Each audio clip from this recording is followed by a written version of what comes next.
Saan ka galing? Naglalaro ako sa labas eh. Ha? Hindi mo ka pagpapaalam sa akin eh. Nga lumabas ka eh. Sorry pa, natutulog kasi kay. Ho! O sige, papayagan kita. Salamat po pa! O sige, manood ka lang ng TV.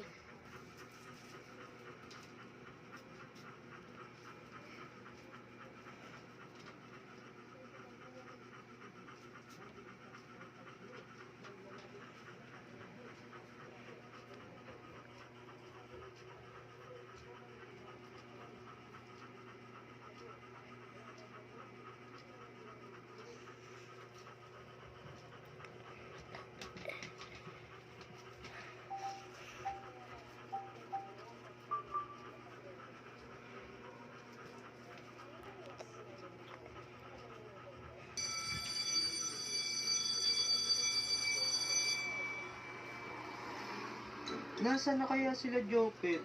Sabi ko, hintayin ako eh. Iniwan pa nila ako. Ay, mano, ano na yan? Hintay sa akin, ang ganda nun. Ito, isa, siguradong malakas to. Hintay ko, ako na yan. Akin yung malaki. Sa, anong pinagkakaguluhan nila doon?